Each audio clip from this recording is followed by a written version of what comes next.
Hello, welcome to Caleb's Poetry Corner. This is where I just talk about poems that I love. You can use this recording for whatever purposes that you want. I don't care. Today we're going to talk about another one of my favorite poets. I mean, all of these are going to be poems that I love for one reason or another. But today we're going to be talking about another poet who's very close to my heart, T.S. Eliot.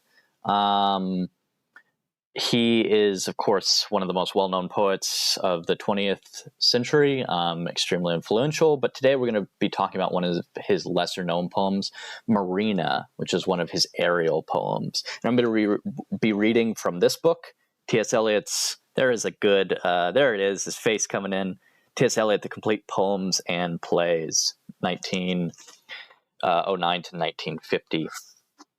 I have another book that has the rest of his poems that aren't in this book, but I do like this edition with the little picture of him on the front.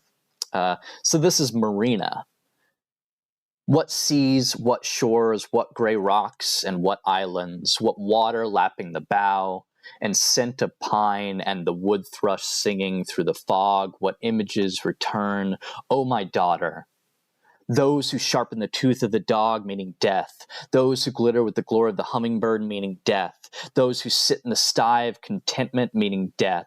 Those who suffer the ecstasy of animals, meaning death, are become unsubstantial, reduced by a wind, a breath of pine, and the wood-song fog, by this grace dissolved in place. What is this face? Less clear and clearer, the pulse in the arm, less strong and stronger, given or lent.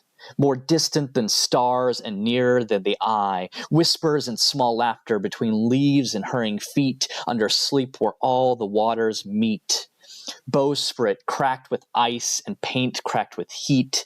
I made this. I've forgotten and remember the rigging weak and the canvas rotten between one June and another September. Made this unknowing, half-conscious, unknown, my own. The garboard strake leaks, the seams need caulking, this form, this face, this life, living to live in a world of time beyond me. Let me resign my life for this life, my speech for that unspoken, the awakened, lips parted, the hope, the new ships. What seas, what shores, what granite islands towards my timbers and wood thrush calling through the fog, my daughter. And I love this poem. I love this poem for a lot of different reasons. But today, I'm going to go through one of the things that one of the kind of key concepts for me as a poet, as a writer, as a thinker, and that's that one of the least interesting things to me about a poem is its meaning, right? To me, the sound, the imagery, the feeling, the response, all of these things come first and are more important than the meaning to me. And so today I'm not going to really talk about the meaning of the poem. I'm going to leave that up to you all. I'm going to talk about some of the things, some of the reasons why I love it. And part of the reason why is because this is one of the aerial poems, right? This was a series of pamphlets that Faber and Faber did from the late 1920s. It went all the way till the 1950s or 60s, if I remember correctly. But Eliot, wrote, I think, 5 or 6 poems for the pamphlet. They were all put out around Christmas. They were usually Christmas themed. Now, Marina is a different one, right? I wouldn't say it's quite Christmas themed. There is definitely a winter theme there. It was published in, I believe, 1930, which was the same year as Ash Wednesday. And if you're familiar with that T.S. Eliot poem, it's a longer poem, but it's one of the greatest poems ever written. This is a very kind of similar in tone, I would say. But it starts with the title, of course, Marina, which to me, right, sounds like a woman's name or a person's name. And it also, of course, is where you keep ships or where ships are kept, right? There's partly a difference between a dock and a marina. I'm not a huge expert on that, but, marina is typically you go to a marina and you're going to see a bunch of ships all in a row, all lined up on the dock, right? Oftentimes when I go to the marina, I feel like, It's a place I shouldn't be, right? Because these are all people who can afford to own ships. That's not me, right? But this is a different kind of marina, right? This is an abandoned marina. This is if there's a ship here, right? Yeah, well, the description of it, right? It's a ship that needs caulking and leaks and these types of things. And then it comes with this Latin, what do you call it? Epigram, whatever you want to call it, before the poem, a quote from Seneca. I'm not going to read the quote because my Latin pronunciation is really bad. My pronunciation of most other languages is very bad. I'm not very good with my voice don't work so well, I guess. But the basic meaning of the Seneca quote is it's from his play The Madness of Hercules, I believe, and the quote is what basically saying, where am I? What region am I in? What part of the world am I in? Right. And so it starts us off with, in two ways, kind of disconnecting us from the text, right? It starts us off with this quote, right, which immediately kind of takes you out of the poem, right? But also it's a quote from Seneca, which is the same quote, the same person he quoted from in The Wasteland, right? So already kind of Eliot is doing the thing he likes to do, where he wraps his voice up in other people's voices, right? Where he kind of ventriloquizes, right, before the poem begins, but then it gets right in. What seas, what shores, what gray rocks, and what islands, what water lapping the bow. And unusual for Eliot is that there's no punctuation here. What seas, comma, what shores, comma, what gray rocks, comma. There's none of that, right? So it just kind of, this whole sentence, the whole first stanza, the whole first 5 lines are all just this rush of language. And then we get into those who sharpen the tooth of the dog, meaning death. Those who glitter with the glory of the hummingbird. I love that. I love that. Those who glitter with the glory of the hummingbird, meaning death. What does that mean? What does that image kind of conjure up for you? To me, it's this sprightly little hummingbird dancing from flower to flower. But here it's an image of death, right? And it's lined up. We get these two images, those who sharpen the tooth of the dog, right? Getting a dog ready for a dog fight, maybe, right? Something not good, right? Getting a dog ready for warfare.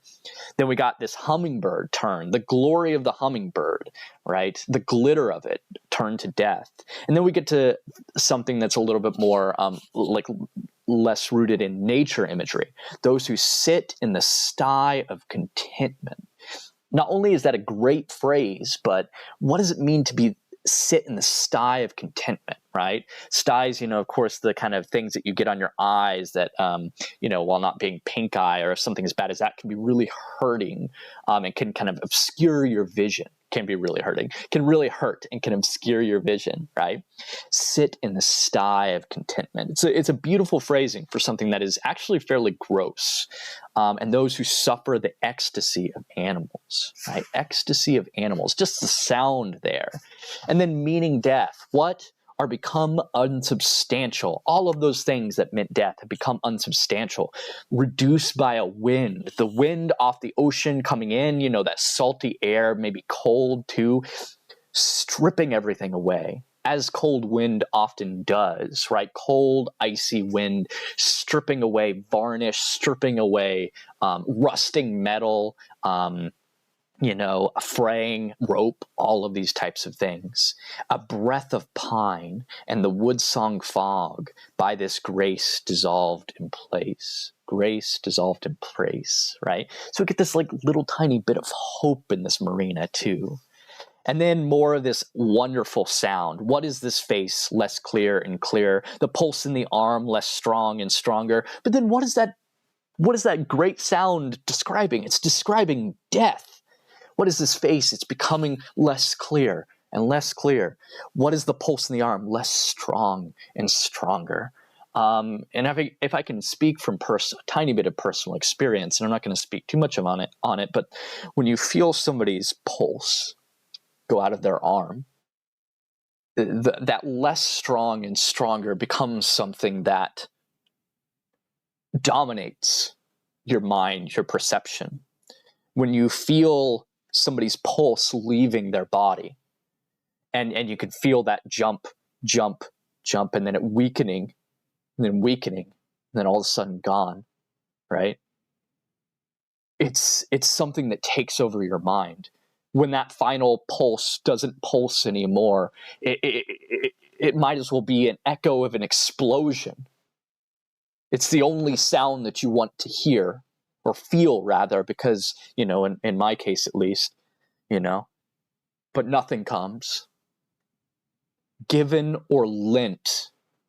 Was it given to us? Was life given to us, or was it lent to us? It doesn't really matter when it comes to death, because it's being taken away. More distant than stars and nearer than the eye, right? Death. More distant than the stars, but nearer than the eye. Whispers and small laughter between leaves and hurrying feet, right? I love it. Under sleep where all the waters meet. Under sleep where all the waters meet. Almost this pagan image. It's incredible. I say pagan because of not to indicate any kind of moral thing about it, but because of Eliot's kind of Anglican Christianity that moves through all of his poems, and lots of these kind of traditions, right, that are outside of the pagan, whether that be Buddhism or Hinduism, all these things kind of influencing Eliot's poetry, especially at this point in his career, especially for the Anglicanism at this point in his career. And I'm not going to go through the rest of the poem because it's kind of gets into the meaning a little bit. And I'm going to leave that up for you to decide. If you want to put into the comments what you think this poem means, if you think this poem has no meaning, right? We didn't even really talk about how it may or may not be a Christmas poem and what that could mean for the poem. But I'm going to leave it there. So for the next couple of weeks for this channel, I'm hoping to have a guest, and we're going to talk about poems that people may have frequently read in high school or college classes, maybe even elementary school and middle school that they had to talk about. We're going to talk about them in some detail. And kind of do like a mini series about like poems maybe that you read and maybe didn't appreciate because of the time in your life. And these aren't necessarily my favorite poems, right? These are poems that are taught in schools for various different reasons. So we're going to talk about that too.